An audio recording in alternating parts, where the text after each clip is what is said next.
Well, if you go to Formula One's page of their power rankings, just look at this website. Look at the presentation compared to Supercross.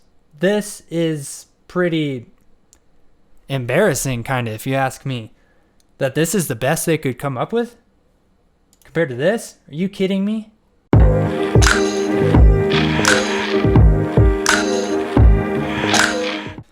So the Supercross Power Rankings came out for week 2. I don't know why I thought this, but I didn't think that was something that was going to be continuing to be updated week by week, hopefully week by week. It seems like it will be. I thought that was something that they were just going to do at the beginning of the season and then kind of never do again. I don't know why I thought that, because obviously other sports power rankings don't do that, but I'm very happy that they are doing that. I think power rankings, I didn't even think that this was something that Supercross needed. But now that I think about it, I think it was something that Supercross needed. If you look at every other sport out there, it seems like power rankings are a pretty big deal. And even motorsports. What I consider the top 2 motorsports, NASCAR and Formula One, they use it. So why wouldn't Supercross use it? So I think that's a great thing. I'm really glad that they're doing this. I have some differences in opinion on rankings and stuff, but that's fine. That's my opinion. But I do have 2 things I want to talk about. I guess they're kind of one and the same, that I think would make these rankings so much better. So I'm just gonna look real quick and talk about it. Okay, so when was this?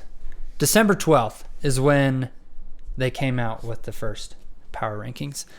And it says right here, a panel of 75 people ranging from past Supercross champions and industry experts. They voted on it. They voted who was going to be in the top 10 in both classes. And I think that's a great way to start the power rankings. Get your first 10 of each class. Great idea. I'm just fine with this. My gripes come with these new updates. So first off, I want to talk about Anderson and Baggett. And I guess Brayton. I'll get to that in a second. So Anderson and Baggett. Actually, Baggett's probably okay. My biggest thing with this list is Anderson. So it says that he lost a position. So he went from 5th to 6th. However, if you go to the results from last week, Anderson got 5th. So he went from 5th in the power rankings, he got 5th, and he went down. Not only did he get 5th, he got a terrible start and passed a lot of guys that are ranked ahead of him. He blew by Roxon once he got to him. And where's Roxon at? Roxon's in 5th. Tomac couldn't do what Anderson was doing. They started together, and Anderson was moving through the pack when Tomac couldn't do it like he was. Now, granted, Tomac did lose 3 spots, so that's fine. So I guess my biggest thing is that they should have just maybe made Roxon lose 3 spots and Anderson stay the same. Because I think that's pretty whack that he did that good and he lost a spot. But again, I guess this is my opinion. So they can rank however they want. And that kind of goes into what I want to talk about. They're not giving us any kind of reason or explanation of why people are moving. All they're saying, you go to their little paragraph they wrote, and they're just talking about the position changes, what you can go down here and look. This paragraph up here, 3 paragraphs, whatever, they don't give us any information.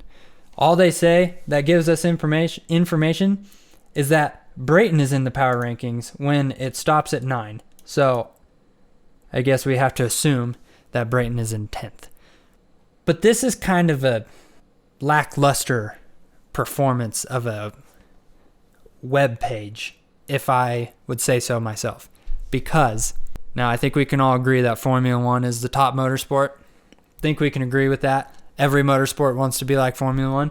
Well, if you go to Formula One's page of their power rankings, and this is after Brazil, which was their final race, just look at this website. look at the presentation compared to Supercross. This is pretty embarrassing, kind of, if you ask me, that this is the best they could come up with compared to this. Are you kidding me? So, one thing I really like that Formula One did, at the top of every page, they explain how the power rankings work. So they have a panel of 5 judges, and they rank each driver based off of their performance on a scale of 10. And then they add the 5 together, and then they get a race rating. And then they get a race rating. Every driver does that. Max Verstappen drove an incredible weekend, all weekend long in Brazil. So they all gave him 10 points. So he got 50 points. Hamilton had a pretty bad performance in the race. So this was probably his lowest scoring. Was it his lowest scoring? See, again, this is another thing I really like, is you can read a nice little concise paragraph where it explains why the judges gave Hamilton the score that they did for that race. This isn't hard. I want to express that. This isn't hard to do. I don't know if the point system would work for Supercross, because how Formula One is, if you watch it, there's 3 big teams, the 3 big boys, Mercedes, Ferrari, and Red Bull, and no other team can even compete with those guys. So if you look at like the standings at the end of the year, it's all of those drivers and then everybody else. However, at the end of the season in the power rankings, Carlos Sainz is in 3rd. And that's because in these power rankings, they try to get rid of the manufacturer, what team they're on, and try to base the driver off of how they did in their car, how well that car can perform. So Carlos Sainz did very well this season in his McLaren that he was given. That I think he even got a podium, probably, I think, in this race. Yeah, his first F1 podium. It says it right there. So I don't think this point system could really work for Supercross, but they could figure something out, because I really don't think that those same 75 people are voting week by week. I think those 75 people did the original 10, and then from there, I don't know. See, I would like to have just something at the beginning of this explaining how they're coming up with the results that they are, because they're not giving us anything. They're just saying, oh, Cincerillo gained 3 points. Okay, why did Cincerillo gain 3 points? Or not points, positions, I guess. But why did he gain positions? I mean, you can go and watch the race and try to figure it out yourself. What if you didn't watch the race and you just wanted to see what the updated power rankings were? I don't know. I just really think that there's a lot of improvement that Supercross, whoever Feld, FIM, AMA, whoever is running this website, I could have done this in middle school. Probably not. But you get what I'm saying. This is not professional looking at all. In all honesty, it's kind of embarrassing when you go to this and you just see how well laid out it is. That's really what I wanted to talk about today. If you go to Supercross Live's Instagram, at least it looks good. It's presentable. It's something. This is terrible. It doesn't look good at all. So, presentation could be a lot better. Explanations of week by week how they're deciding what position everybody gets at the end. How many positions they go up and down. Is it the same 75 people that did the original 10 at the beginning of the season? Or did it go down to 10 people? Is it even the same people? Actually, I don't even care if it's the same people or not. Just say how they're deciding week by week. Give a little explanation below each rider, like Formula One did, about how the rider did and why it made them get the result that they did in the power rankings. Just something. That's all I want. And I'm sure you guys would agree with me that this is just, it's cool, but it doesn't give us any information. 250 class, I'm actually pretty okay with this ranking. I would put Cooper in first and Ferrandis second, but whatever. That's fine. I'm all good. The OEM thing is pretty cool, except for it doesn't really matter. That's all I wanted to say.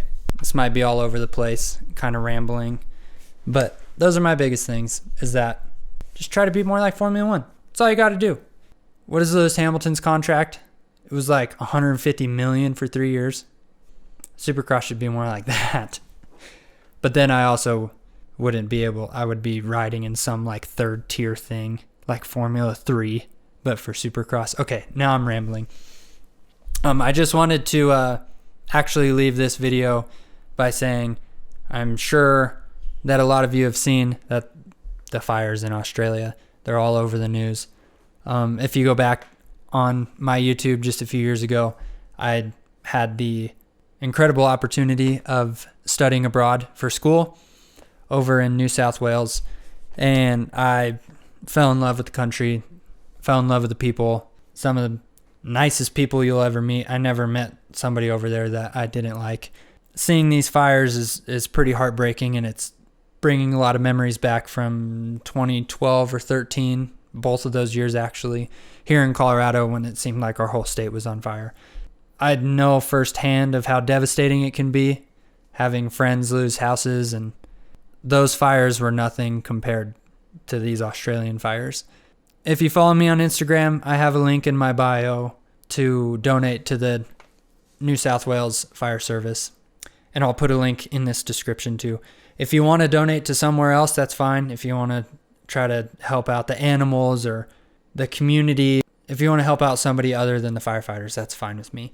As long as you donate anything that you can. And if you can't donate anything, that's fine too. I'm not trying to pressure you into donating, but even if you donate $1, that can be a water bottle in a firefighter's hands as they're trying to put out a 100-foot tall flame. That's all I'm saying. So yeah, I just felt like that's something that I needed to say because of the time that I got to spend there.